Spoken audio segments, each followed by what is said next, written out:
This video sponsored by BuyMode e-shopping app, BuyMode mobile app, BuyMode online app. ஐயா, திருமணத்திற்கு பஞ்சாங்கம் பார்த்து கிழமை, தேதி, யோகம், நட்சத்திரம், லக்னம் பொதுவாக பார்த்து ஜோதிடர்கள் குறித்து கொடுக்கிறார்கள். இது சரியான முறையா? கூறுங்கள். அன்பார்ந்த நேயர்களுக்கு வணக்கம். திருமணத்திற்கு நாள் குறித்து ஜோதிடர்கள் கொடுக்கிறார்கள். இது பஞ்சாங்கத்தை பார்த்து அன்றைய தினம், கிழமை, தேதி, யோகம், நட்சத்திரம், லக்கணம் இந்த 5 விதிகளை பயன்படுத்தி வரும் வாடிக்கையாளருக்கு திருமண தேதியை குறித்து கொடுக்கின்றோம்.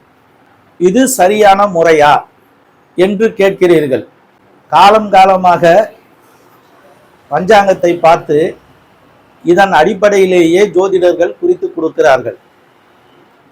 இந்த முறை பொதுவான பஞ்சாங்கம் பார்த்து கொடுக்கும் முறை. இந்த முறை சுப நிகழ்ச்சிகளுக்கு, தனிப்பட்ட ஜாதகருக்கு இது சரியா என்றால் எப்படி பார்ப்பது? பொது நிகழ்ச்சி என்பது ஊர் திருவிழாக்கள், அரசாங்க நிகழ்ச்சிகள், பொது நிகழ்வுகள் அனைத்திற்கும் இந்த முறை சரி. ஆனால் தனிப்பட்ட ஜாதகருக்கு இதேபோல் குறித்து கொடுப்பது சரியா? இதை பற்றி தான் இன்று பார்க்க போகின்றோம். வாடிக்கையாளர் திருமணத்திற்கு வருகிறார். அந்த வாடிக்கையாளர் லக்னம் மேஷம். அந்த ஜாதகர் மேஷ லக்கணத்தில் பிறந்திருக்கின்றார். இந்த மேஷ லக்கணக்காரருக்கு திருமண தேதி குறித்து கொடுக்கின்றோம். நாம் பொதுவாக பஞ்சாங்கத்தை பார்த்து வளர்பிறை முகூர்த்தம், தேய்பிறை முகூர்த்தம் என்று பார்ப்போம்.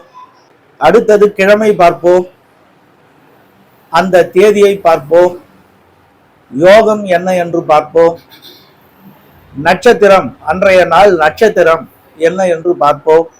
அந்த திருமணம் அந்த தேதியில் நடக்கின்ற பொழுது அந்த நேரத்தில் என்ன லக்கணம் என்பதை குறித்து கொடுப்போம். இந்த 5 விதிகளை பார்த்து நாம் குறித்து கொடுக்கின்றோம். இது பொதுவானது. ஆனால் இந்த மேஷ லக்கணக்காரருக்கு எப்படி குறித்து கொடுக்க வேண்டும்? திருமணம் செய்யும் மாப்பிள்ளை இல்லை மணப்பெண்ணுடைய ஜாதகம் மேஷ லக்கணமாக இருந்தால் எப்படி நாம் குறித்து கொடுக்க வேண்டும்? பொது நிகழ்வுகளுக்கு முன்பு சொன்னது போல் குறித்து கொடுப்பது சரி. ஆனால் தனி மனிதனுக்கு அந்த முகூர்த்த தினத்தை குறித்து கொடுக்கின்ற பொழுது நாம் கடைபிடிக்க வேண்டிய விதி விலக்குகள் எப்படி இருக்க வேண்டும் என்றால், இந்த மேஷ லக்கணக்காரருக்கு முகூர்த்த தேதி, திருமண நாள் குறித்து கொடுக்கின்ற பொழுது இவர் லக்கணத்துக்கு அன்றைய நட்சத்திரம் 6ஆம் வீட்டிலோ 8ஆம் வீட்டிலோ 12ஆம் வீட்டிலோ இருப்பதை தவிர்க்க வேண்டும். திருமணம் என்பது இந்த லக்கணக்காரருக்கு 7ஆம் வீடு கலஸ்திரஸ்தானம். இந்த மனைவி என்பவளுக்கு அன்றைய திருமணம் நடக்கும் நாள் குறிக்கும் நட்சத்திரம் 6ஆம் வீட்டில் இருக்கக்கூடாது, 8ஆம் வீட்டில் இருக்கக்கூடாது, 12ஆம் வீட்டில் இருக்கக்கூடாது. இப்போ ஒரு மேஷ லக்கணக்காரருக்கு திருமண தேதி குறிக்கின்ற பொழுது ஒரு கிழமை, அந்த தேதி, இது 2 முடிஞ்சிடும். அடுத்தது யோகம் பார்ப்பீங்க, அதுவும் ஓகே. இது 3 நீங்க பார்த்துக்கலாம்.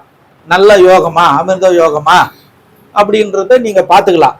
தேதி, கிழமை, இதுல எந்த பிரச்சனையும் கிடையாது. ஆனால் பஞ்சாங்கத்தில் போட்டு இருக்கின்ற நட்சத்திரம், முகூர்த்த தினத்தன்றைய நட்சத்திரமும் நீங்கள் திருமணம் தாலி கட்டும் நேரம் எதுவோ அதுக்கு 6, 8, 12ஆக அன்றைய நட்சத்திரமும் சந்திரன் இருப்பதுதான் நட்சத்திரம். அந்த நட்சத்திரமும் அந்த லக்கணமும் 6, 8, 12 வராமல் பார்த்து குறித்து கொடுக்க வேண்டும். பொது நிகழ்வுகளுக்கு, ஊர் திருவிழாக்களுக்கு, கோவில்களுக்கு, மற்ற நிகழ்ச்சி, அரசாங்க நிகழ்ச்சிகளுக்கு இதை பார்க்க தேவையில்லை. பழைய முறை எப்படி பார்த்து குறித்து கொடுக்கிறோமோ அதே முறையில் குறித்து கொடுக்கலாம். ஆனால் திருமணம், காது குத்தல், மஞ்சள் நீராட்டு விழா, இப்படி பல விஷயங்கள் தனிப்பட்ட ஜாதகருக்கு பார்க்கின்ற பொழுது கண்டிப்பாக தேதி, கிழமை, யோகம் இது பிரச்சனை இல்லை. ஆனால் அன்றைய தினம் நட்சத்திரமும், அன்றைய நாள் நடக்கும் நட்சத்திரமும், அந்த நேரத்தில் லக்னமும் நாம் எழுதி கொடுப்போம்.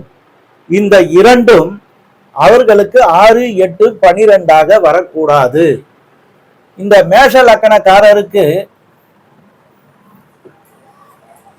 திருமணம் என்றால் இந்த வீட்டில் இருக்கும் நட்சத்திரங்கள் பூரட்டாதி 4ஆம் பாதம், உத்திரட்டாதி, ரேவதி, இந்த நட்சத்திரங்களில் மேஷ லக்கணக்காரருக்கு அன்றைய நாள் முகூர்த்த தினத்தில் இருக்கக்கூடாது.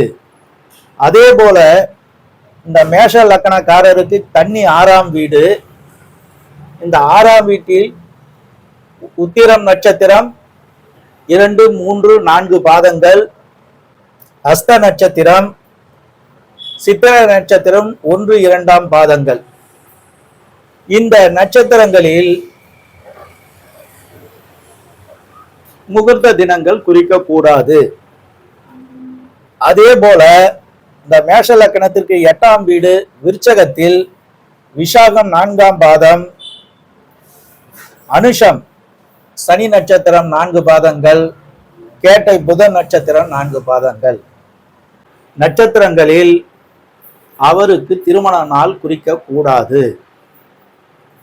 இந்த மேஷ லக்கணத்திற்கு 6, 8, 12 வீடுகளில்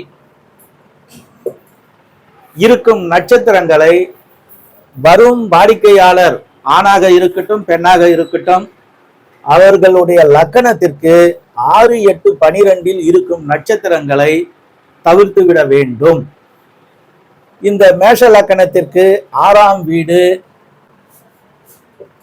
கன்னி, விருச்சகம், மீனம். மேஷ லக்கணத்திற்கு கன்னி, விருச்சகம், மீனம் 6, 8, 12, 6, 8, 12 இந்த வீடுகளில் இருக்கும் நட்சத்திரங்களை தவிர்த்து விடுங்கள். அதே போல திருமணம் நடக்கும் நாளன்று இந்த மேஷ லக்கணக்காரருக்கு காலையில் முகூர்த்தம் 6, 7:30 என்றால் ஒரு லக்கணம் ஓடும். அந்த லக்கணம் இந்த மேஷ லக்கணத்திற்கு 6, 8, 12 இருக்கக்கூடாது. நட்சத்திரம், லக்னம் இந்த இரண்டுமே 6, 8, 12 குறித்து கொடுக்கும் நட்சத்திரம், லக்கணம். நட்சத்திரம் என்பது சந்திரன் ஒரு நட்சத்திரத்தில் தினம் இருப்பார், அந்த நட்சத்திரத்தை குறிக்கும், அது ராசியையும் குறிக்கும். சந்திரன் இருக்கும் நட்சத்திரமே நட்சத்திர நாள். லக்னம் 2 மணி நேரம் ஒரு ராசிக்கு மாறிக்கொண்டே இருக்கும். அந்த முகூர்த்தம் குறிக்கும் நேரம் ஓடுகின்ற லக்கணம் 6, 8, 12 இந்த மேஷ லக்கண ஜாதகருக்கு இருக்கக்கூடாது. தனிப்பட்ட ஒரு ஜாதகருக்கு குறிக்கின்ற பொழுது இதை யாரும் கவனிப்பது இல்லை. தேதி பிரச்சனை இல்லை, யோகம் பார்த்துதான் கொடுப்பார்கள், நல்ல யோகம்தான் இருக்கும், அதுவும் பிரச்சனை இல்லை. அன்றைய கிழமை பார்த்துதான் செய்வார்கள், சனி செவ்வாய் நீக்கி, அதுவும் பிரச்சனை இல்லை. இந்த நட்சத்திரங்க நாட்களில் குறிப்பதோ லக்கணத்தை குறிப்பதோ அந்த ஜாதகருக்கு இந்த இரண்டையும் 6, 8, 12 அந்த ஜாதகருக்கு இந்த நட்சத்திரத்தையும் லக்கணத்தையும் 6, 8, 12 வராமல் பார்த்து குறித்து கொடுக்க வேண்டும். நட்சத்திர லக்கணம் குறிப்பதை இதுவரையில் யாரும் தனிப்பட்ட ஜாதகருக்கு பார்த்து குறிப்பதே இல்லை. பஞ்சாங்கத்தில் என்ன அந்த முகூர்த்த தினம் போட்டு இருக்கிறதோ அதை குறித்து கொடுக்கிறார்கள்.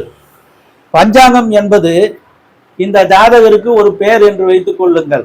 இப்ப ராஜா மேஷ லக்கணக்காரர் என்று வைத்துக் கொள்ளுங்கள்.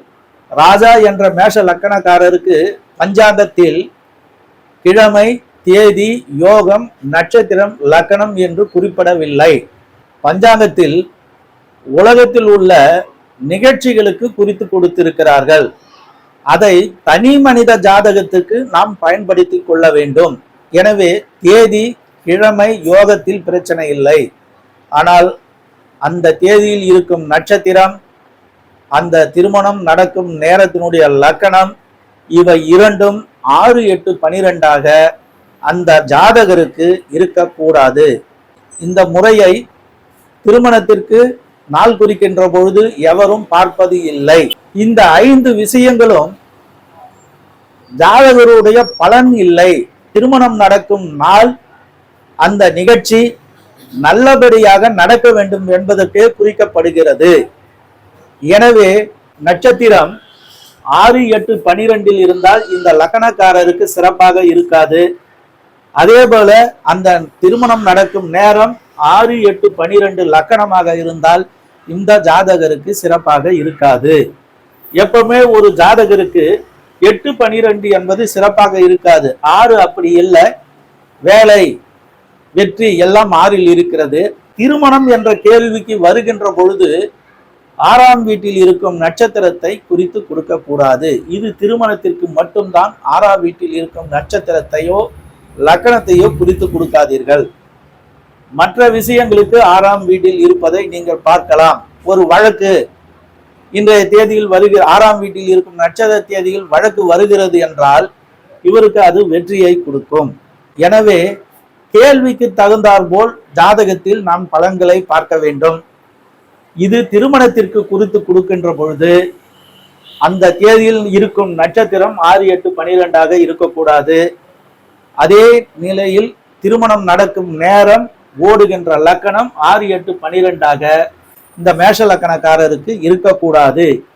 இதே விதியை ரிஷப லக்கணத்திற்கு 6, 8, 12, மிதுன லக்கணத்திற்கு 6, 8, 12, கடக லக்கணத்திற்கு 6, 8, 12, சிம்ம லக்கணக்காரருக்கு 6, 8, 12, கன்னி லக்கணக்காரருக்கு 6, 8, 12, துலாம் லக்கணக்காரருக்கு 6, 8, 12, விருச்சிக லக்கணக்காரருக்கு 6, 8, 12, தனுசு லக்கணக்காரருக்கு 6, 8, 12, மகர லக்கணக்காரருக்கு 6, 8, 12, கும்ப லக்கணக்காரருக்கு 6, 8, 12, மீன லக்கணக்காரருக்கு 6,